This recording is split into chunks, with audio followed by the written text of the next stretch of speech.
So, our topic is concept, role, and contribution of civil society in social movement. Civil society.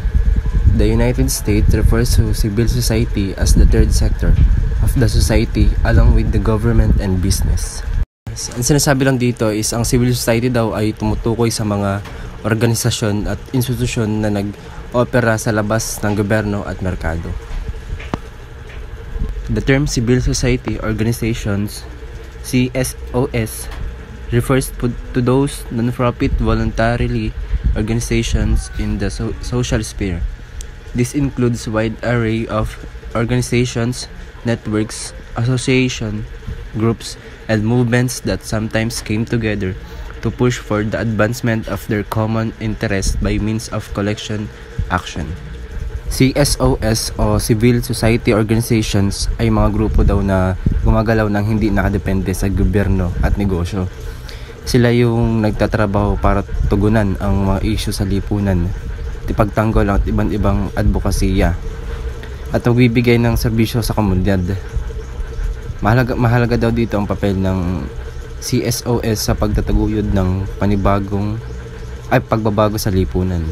Non-governmental organization or NGO are non-profit and voluntarily citizens groups which are organized on local, national, or international level. Ang NGO naman or non-governmental organization ay ito yung nagbibigay ng serbisyong panlipunan o pangkagalingan sa komunidad. Ito yung karaniwan na nag-oopera gamit ng donasyon o grants at voluntaryo silang naggagawa para sa kanilang misyon na magdudulot ng positibong epekto sa lipunan. The civil society can have a positive influence on both the state and the market. The civil society has become increasingly important in the promotion of good governance, effectiveness, and accountability. Ang civil society daw ay may positibong impluwensya sa lipunan sa pamamagitan ng pagtutulak ng transparency, accountability, at participation sa pamamahala ng iba't ibang sektor. Sa pamamagitan ng kanilang pagkilos, nagiging mas epektibo daw ang mga polisiya at programa ng pamamahala para sa kapakanan ng mga mamamayan. Business CSOS. This includes business and industry, NGOs or bingos, which defined a given firm's or industry interest. Larger corporations often have lobbyists who will monitor and promote various laws and programs for the specific interests of corporation. Ang business CSO ay nakatuon sa pagtataguyod ng ethical na mga gawain sa negosyo at corporate social responsibility na nagsusulong sa mga kumpanya na kumikilos sa isang panlipunan at pangkalikasan na responsable na paraan. Government-oriented CSOS. Government-oriented NGOs o GONGOs are independent civil organizations which are more or less influenced and controlled by national authorities. These develop in industry Asian countries, particularly in Asia. Government-oriented daw ay nagtatrabaho upang managot ang gobyerno sa paglaban ng mga pagbabago sa patakaran at tiyakin na ang mga pangangailangan at interes ng mamayan ay natutugunan ng gobyerno. A social movement is a collection body that has high level of commitment and political activism and is not necessarily based on a formal organization. Social movements are attempts to change society through collective action. They transpire when large group of individuals or organizations work for or against change in specific political or social context. Sa social movement daw, dapat committed ka or political activist but hindi siya formal organization. Ito lang yung individuals na may layunin na baguhin ang isang political context.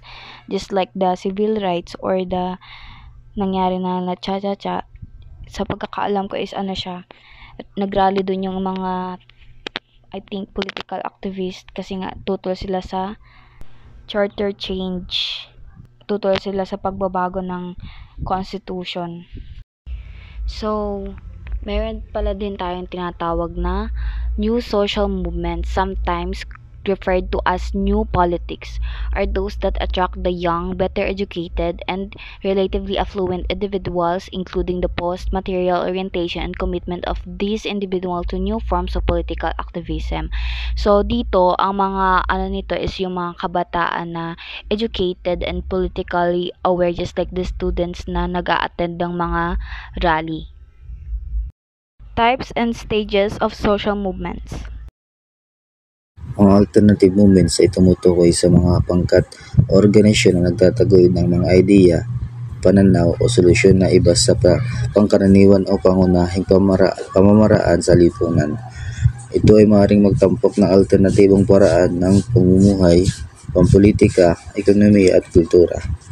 Halimbawa, ang mga kilusang environmentalist, mga organisasyon ng mga indigenous people at mga pangkat na nagtataguyod ng alternative medicine ay ilan lamang sa mga halimbawa ng alternative movements. Ang redemptive movements, ito ay nakatutok sa isang particular na bahagi ng populasyon at ang kanilang layunin ay pukawin ng panloob na pagbabago o spiritual na paglago sa mga individual. Kumbaga, isa itong pamamaraan upang ang isang tao ay mahikayat na magbago sa kanilang maling gawain. Ang pamamaraan nila ay sa pamamagitan ng mga salita ng Diyos. Lahat gagawin nila upang ang isang tao ay maitawid ang landas. Kumbaga, ito ay isang hamon sa kanila kung paano nila maitutuwid ang landas ng isang individual na naliligaw. Reformative social movements seek to change something specific about the social structure.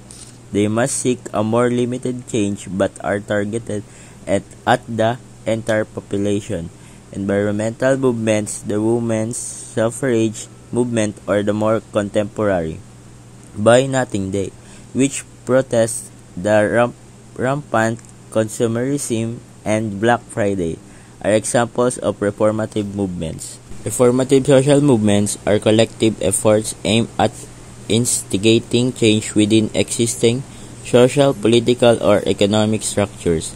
Unlike revolutionary movements which seek to completely overthrow existing system, reformative movements work within the system to bring about gradual, incremental changes. These movements often advocate for specific policy reforms, legislative changes, or shifts in societal attitudes and norms. Reformative social movements can emerge in response to various issues such as civil rights, environmental protection, labor rights, gender equality, and healthcare reform. Among others, they typically involve grassroots organizing, public advocacy, lobbying, and efforts and something legal challenges to achieve their objectives.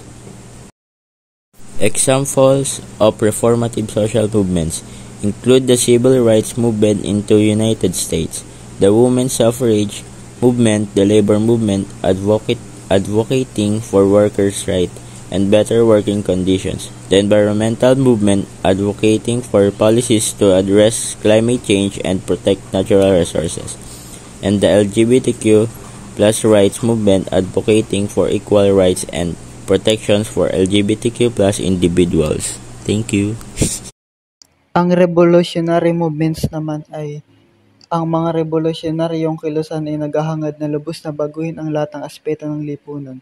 Ang kanilang layunin ay baguhin ang lahat ng lipunan sa isang dramatikong paraan. Halimbawa nito ay ang kilusang pangkabuhayan o mga kilusang pampolitika na nagtataguyod ng komunismo. David Aberley, an anthropologist, is the one who introduced the social movement in 1966. To make it deeper, redemptive social movements are contrasted with reformative and revolutionary social movements in their intended scope. Whereas redemptive movements seek individual change, revolutionary social movements seek total change of the existing order. Sa redemptive Sa redemptive social movements naman, individual lang yung gusto nilang baguhin, parang sarili mo lang. And then yung sa revolutionary, total change siya, pangkalahatan, pangkamalawakan. And yung reformative social movements are more moderate than revolutionary, seeking to change specific aspect of the social order. Sa reformative naman, specific aspect lang ng social order ang gusto niyang baguhin, just like halimbawa yung human interactions, yung mga ganun. And then yung alternative social movements naman is seeking to change only a small section of society. Ito lang yung maliit na bahagi yung gustong baguhin sa society.